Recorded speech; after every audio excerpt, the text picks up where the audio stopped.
이제 물론 특정무가 이제 여자로서 이제 뭐 후궁 출신이고 왕후 음, 출신, 음, 황후 출신이고 이렇지만 자기가 이미 황제가 됐을 때는 음, 그런 그 정체성은 조금 덜해지지 않았을까 오히려? 그러니까 이게 음. 성별이 중요한 게 아닌 거죠. 그치, 황제니까. 그치, 그치. 황제니까. 그치, 음. 그치, 그치. 아, 근데 또 좀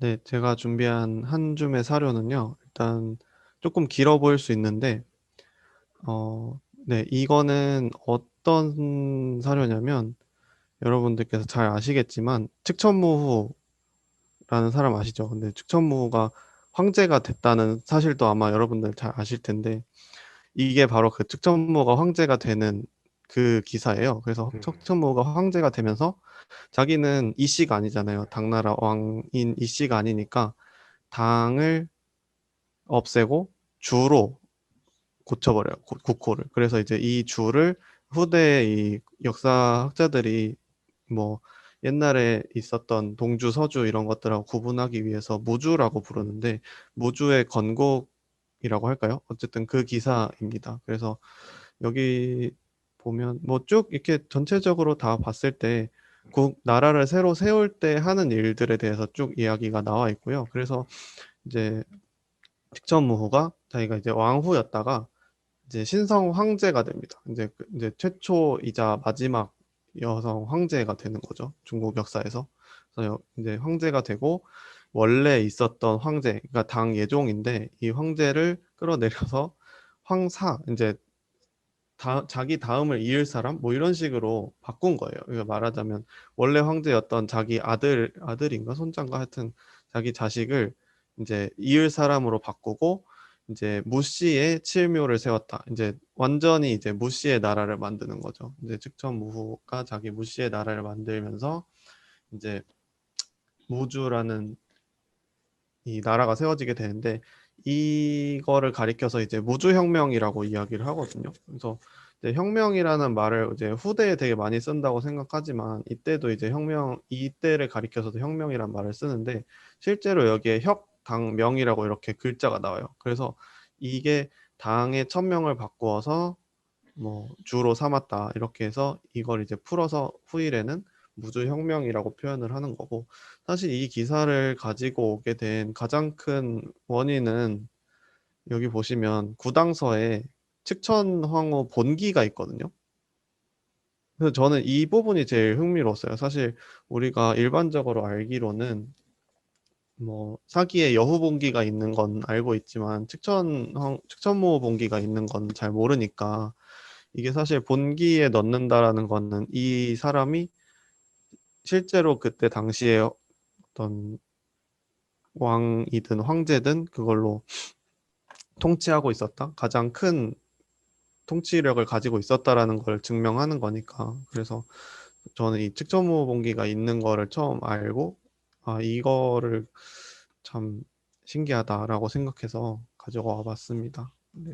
근데 측정모 같은 경우에는 뭐, 뭐 많은 분들이 잘 아시겠지만 이제 굉장히 좀 뭐 나라를 망하게 한 사람이라든지 뭐 당을 이제 기울어지게 한 사람이라든지 이런 식으로 표현하는 경우도 있지만 이 특전무가 즉위했을 때 당시에 굉장히 뭐 공포 정치도 있었지만 뭐 백성들을 위한 통치도 많이 했다라는 이런 점들도 있고 그 이전까지의 당의 문화를 완전히 바꿔버리는 그런 형태의 것들도 많이 있었다라고 이야기를 하고요. 그래서 그런 점에서 단지 사료에 나왔다고만 해서 혁명이라고 하는 것 같진 않고 그런 부분들에 대해서도 이야기를 하는 것 같고 이때 있었던 어떤 문화적인 변화라든지 이런 것들 중에는 뭐 측천 문자라는 걸 만들었대요. 그래서 한 20글자 정도 되는데 그 되게 이상한 글자들이 있는데 이런 문자들을 제작해서 약간 의례적으로 쓸 때 좀 엄격한 그런 어떤 용례들을 가지고 쓰도록 만들고 그리고 어떤 불경 같은 것들을 국가 공인으로 만들어 가지고 이제 전 국토에 걸쳐서 약간 불국토를 만드는 이런 형태의 것들을 만들고 자기가 이제 아마 자기를 부처라고도 했을 거예요. 좀 저기 미륵불 그분하고도 좀 비슷한데 하여튼 그런 어떤 불국토의 기대를 담고 있는 여러 가지 이제 통치 방식도 보여주고 또 특전무 때 되게 엄청 많이 연호가 바뀌는 걸로 알고 있거든요. 그런 것들을 봤을 때 이제 정치적으로 뭔가 굉장히 드라이브를 많이 걸었던 그런 황제였다라고도 할 수 있고 정치적으로는 이제 우리가 당나라 역사를 얘기할 때 조금 오래된 이야기이기는 하지만 이 관롱 집단이라고 보통 이 관서 쪽에 그 농서 쪽에 중심으로 된 그 세력이 이제 당나라를 세운 세력이라고 보통 이야기를 하는데 이 관롱 집단에서 산동 집단 그러니까 이 완전 이 아마 제가 알기로는 이 무씨 집안이 산동 쪽이 기반이 된 사람들로 알고 있는데 이 정치의 축이 서쪽에서 동쪽으로 굉장히 크게 움직이는 그런 과정 중에서 이 사건이 되게 큰 사건이라고 알고 있거든요. 그래서 그런 것들을 따져봤을 때도 이 무주혁명이라는 게 굉장히 큰 의미를 가지고 있지 않은가 그렇게 생각을 했었습니다. 네, 제가 별로 내용을 준비한 게 없어가지고요. 혹시 궁금한 점 있으면 이야기해 주시고 또 이제 중국 전통시대사에 정통하신 하치님께서 대답들을 많이 해주시면 될 것 같습니다. 좀 잘 몰라요. 저는 이거 보자마자 사실 그 제일 신기했던 주목하고 싶은 건 요거였어요. 그 마지막에 그 한문으로 보면 초립, 무씨, 칠묘, 신도 이거 있잖아요. 그 무씨 칠묘를 세웠다, 신도에다가 세웠다 뭐 이런 건데 그게 그거잖아요. 그 황제는 칠묘를 하는 거고 그리고 제후는 오묘를 쓰는 거고 뭐 그런 거잖아요. 근데 그게 좀 신기하네. 그러면 자기 위로 7대 조까지를 다 찾아내가지고 거기에 맞춰서 지금 만들었던 얘기겠죠, 이게? 그렇죠. 네. 어. 그렇죠. 생각해보니까 질문이 이상하네. 왜냐면 제가 사실 궁금했던 거는 제가 알기로 이런 종묘에 여자가 들어가는 일은 없지 않나 싶거든요. 그 당시에는. 근데 생각해보니까 지금 축천문 살아있으니까 왜 들어갈 일이 없네요. 그렇죠, 그래서 그렇죠. 본인이 여자인데 이 태묘에 들어가는 문제를 어떻게 해결했을까? 이게 궁금했었던 건데 뭐 애초에 그런 문제가 발생하지도 않았겠네요. 생각해볼까. 아마 뭐 장기적으로 봤을 때는 자기도 들어가는 걸로 생각을 하지 않았을까라는 생각이 들고 제가 생각하기에는 이제 물론 특전무가 이제 제 여자로서 이제 후궁 출신이고 황후 출신이고 이렇지만 자기가 이미 황제가 됐을 때는 그런 그 정체성은 조금 덜해지지 않았을까 오히려? 그러니까 이게 성별이 중요한 게 아닌 거죠. 황제니까. 그치. 황제니까. 그치. 근데 또 좀 그렇게 생각해도 약간 문제가 되는 게 그러니까 황제를 내려서 황사로 삼았다고 했잖아요. 맞아요. 그러니까 이게 과연 무지 왕조를 진짜 세우려고 했나 싶기도 하고. 근데 이거는 그렇게 봐야 왜냐면 되는 거 아닌가? 어차피 자기 죽으면 이 씨한테 돌아가니까. 이지로 돌아가는 거니까 이게 좀 그러니까 애매한 맞아. 저도 질문 포인트 그거였어요. 이게 문제고. 남자 계통의 성씨를 따가지고 보통 묘를 만드는데 어쨌든 간에 여자 계통으로 따면은 성씨가 바뀌잖아요, 계속. 그렇죠. 그래가지고 그렇죠. 그 문제가 어떻게 해결되나 했었던 건데. 근데 아마 봤을 때 모씨의 칠묘를 세웠다라고 했을 때는 자기한테는 부계로 칠묘를 그치. 땄을 것 같고. 맞아. 그런 거 근데 같아. 이제 저도 그 부분이 조금 아리까리했는데 사실 이게 성씨에 주목한다, 성씨에 집착한다라는 게 이제 남자 성씨를 따르는 거잖아요. 이렇게 부계 가부장제를 그치. 따라가는 거잖아요. 그런데 이제 자기 아들을 황사로 삼았다. 근데 이 아들은 이씨란 말이에요. 그렇지. 그러니까 어떤 뭐 이거는 그냥 상상의 영역이지만 당에서 주로 바꾼 게 중요하지 성씨가 바뀌는 게 중요하지 않을 수도 있다라는 생각이 드는 거예요. 그러니까 자기가 만들려고 했던 이 주라고 하는 이 나라, 이 불국토의 나라를 만드는 게 중요하지 성씨 황제의 성씨보다는 그 주로 불국토의 나라를 만드는 게 더 중요하지 않았을까? 측정모가 생각했을 때는. 이렇게 생각하면은 이제 우리가 지금 이제 여전히도 이제 가부장제가 공고하고 부계를 통한 역사적인 이 계승이라는 게 워낙에 공고하게 생각이 되니까 그 부분이 좀 이상하다고 생각할 수 있지만 측정모가 생각하기에는 그러지 않았을 수도 있지 않을까 그런 생각이 들어요.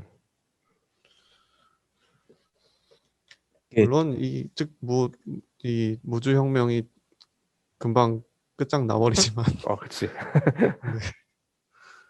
계속 이게 신이란 얘기가 나오는데 아까도 얘기했던 것처럼 그 이 양반도 본인의 미륵이라고 했다면서요. 미륵이라고 했는데 그러면 본인 자신도 그러니까 이 신이라는 거에 빗대가지고 그 뭐 예를 들어가지고 맨 뒤에 나오는 도읍도 신도로 바꾸고 황제 이름도 성신왕제로 그러네. 성신왕제네. 어. 잘못 썼네. 네. 그러니까 본인은 근데, 약간 좀 신적인 능력을 많이 강조했던 건 거기다. 그런 것 같아요. 근데 이게 뭐 이거 역시 좀 상상의 영역이지만 그런 여성이라는 거의 그 격차를 따라잡기 위한 하나의 방편이 아니지 않았을까? 그런 생각이 들긴 해요. 아무래도 뭐 무시도 많이 당했지 않았겠어요? 그치.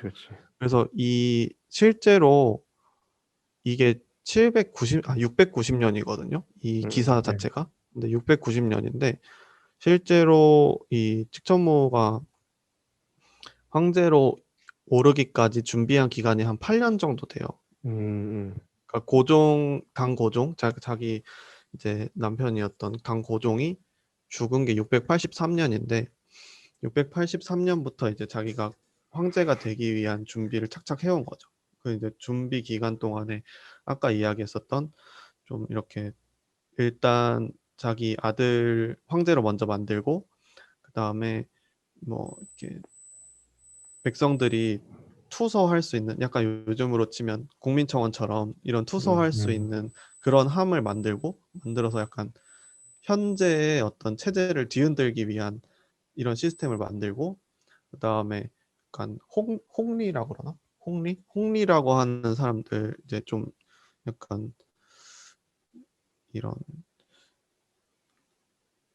좀 부패 일으키는 사람들을 좀 무자비하게 진압하는 이런 관리들을 등용해가지고 약간 반대파를 제거하기도 하고 또 한 가지 이제 약간 1000명이 옮겨졌다라는 거를 이야기하기 위한 아주 오래전부터 사용하던 부서 같은 것들도 만들어가지고 뭐 어디에서 뭐가 발견됐다. 근데 그 발견된 거에 이렇게 뭐라 그러지? 뭐 천수라고 써 있다더라. 뭐 이런 식으로 해가지고 이게 이제 1000명이 옮겨갈 징조다. 이런 것들 막 많이 만들어가지고 뿌리고 그 아까 얘기했던 측천 문자 만든 것도 그런 어떤 노력들 중에 하나였던 것 같은데 하여튼 그렇게 해가지고 엄청 한 8년 정도의 기간 동안에 이런 베이스를 깔고 나서 자기가 이제 황제로 등극을 하는 그런 과정이 있는 거죠. 그런 것들이 뭔가 이 사람이 되게 황제로 또 집권을 몇 년 한 거예요? 황제로서 집권을 제가 아까 봤는데 한 10년 이내 아니야? 15년. 15년. 꽤 오래 15년. 했네. 네, 15년 해요. 어. 15년을 하고 그리고 이제 또 한 가지 축천무가 추진했던 게 과거제를 많이 맞아. 활성화시켰다고 하더라고요. 맞아. 꼭 나온 기존의 얘기지, 그게. 어떤 귀족 과거 얘기할 때. 관료들을 때려잡으려고 그래서 측천무 얘기도 많이 나오죠. 내가 아까 알기로, 아니야. 관롱 집단은 이게 당나라를 중심으로 한 그 선비적 계통의 귀족 틈이거든요. 얘네는 물론 푸나라 때부터 과거제가 실지가 됐지만 푸나라는 당나라를 기본적으로 움직이는 집단은 이 관롱 집단이었는데 이게 무책전이 되면서 아까 산동 집단으로 넘어갔다고 했잖아요. 이 산동 집단이 과거제를 통해서 많이 관직에 진출한 애들이거든요. 그래도 과거제가 또 지배층의 변화를 많이 불러일으켰다. 지적이 무측천이 그거 아닌가? 그 고구려를 하구려라고 부르라고 한 게 무측천 아닌가? 고구려 하구려는 저기 그거는 누구지? 왕망. 아니에요. 왕망. 왕망. 그거 왕망이야? 왕망이야. 네, 왕망. 왕망. 맞다. 근데 재밌는 거는 이게 왕망도 그렇고 무축전도 그렇고 사이에 낀 애들이 항상 정권을 교체시킬 때 주나라를 많이 계승을 한다고 하거든. 왕망 같은 경우도 주나라의 제도를 많이 차용을 해서 제도를 만든다는데 무특정 같은 경우도 주라고 국호를 내세웠잖아요. 이게 주나라라는 게 좀 고대 중국의 이상적인 국가를 상징하는 거기 때문에 자기의 좀 부족한 정통성을 확실히 내세우는 뭔가 좀 아이콘 같은 그런 게 아닌가? 약간 그런 느낌 있잖아. 그 뭐 잘 안 됐을 때 누가 와가지고 내가 이 모든 걸 다 원래대로 바로 잡아 놓겠다. 약간 그런 뉘앙스인 거잖아. 그 내세우는 그렇죠. 메시지가. 좀 신기한 거는 사실 우리 생각에 주나라는 약간 유교의 약간 이데올로기, 아이디얼 타입 같은 느낌인데 이제 불국토를 주창한 그렇네. 측천무 네. 주를 끌어들인 게 좀 진짜. 흥미롭다는 생각이 드네요. 그러게 진짜. 그러니까 주라는 그 아이콘 자체가 가지고 있는 의미가 우리가 생각보다 훨씬 더 포괄적이고 좀 중첩적일 수도 있다라는 그런 생각도 드네요. 아니면 주라는 건 뭐 기존의 뭐 타레부 세력들을 포섭하는 그런 수단이고 불교라는 건 이제 뭔가 자기의 새로운 세계관을 구축하려고 설정해 놓은 이데올로기가 아닌가 싶습니다. 그렇게 국의 축으로 나라를 운영하는 거죠. 보면. 그래서 저도 이거를 하려고 이제 논문을 검색해봤는데 최근에 꽤 연구를 많이들 하셨더라고요. 그래서 뭐 그 논문을 다 읽어보진 못했지만 약간 조금 당나라의 이 전후기를 가르는 중요한 시기이기도 하고 그렇기 때문에 진짜 절단을 했죠. 맞아. 보통은 알록사네난 얘기를 하지만 그것보다도 더 이게 완전히 당나라를 진짜 하친이 말대로 절단을 낸 그런 시기니까. 저기 지금 보면은 9월 9일 연호 돼 있잖아요. 천수라고 했는데 이거 왕건도 썼는데 천수연호. 이거요? 천수를 해조 왕건. 맞아요. 하늘로부터 이 천명을 받았다라는 뜻이라서 천수인가 보다. 그렇지. 둘이 되게 좀 유사한 게 연호도 천수였고 나중에 왕건도 죽은 다음에 받은 그 뭐지 시오가 그거였어요. 신성황제예요, 그 사람들. 오, 아. 그래? 신기하네. 이 음, 오타 약간 이건 좀- 오타였지만 굉장히 그러니까 우연의 이치라고 할까 그냥. 그러니까 네. 그러니까 신기하네. 정통성이 약한 왕들이 약간 이렇게 써먹은 수법인가 싶기도 하고. 그런가 보다. 왕건도 정통성이 약했으니까 그 사람들. 아주 호족들에다 시달리니까 에휴, 신성황제 음. 해야겠다 이랬나 보다. 그런 것 같아. 그리고 불교에 매달리고 음, 음, 음, 공통점이 많네 생각해. 음, 음. 이방기하네. 오케이. 또 혹시 질문 같은 거? 아 이쪽은 아무래도 태왕님이 좀 많이 하실 것 같은데. 그러게. 그러게 태형님 안 나타나가지고 오늘. 그러게요. 자, 그러면 이제 뭐 슬슬 또 이제 마무리 할까? 한 20분 지났는데? 네, 좋습니다. 오케이. 측천무의 즉위 기사를 가져와준 우리 개도님 감사합니다. 다음에도 또 재밌는 사료를 가지고 와주세요. 네, 감사합니다. 수고하셨습니다. 고맙습니다.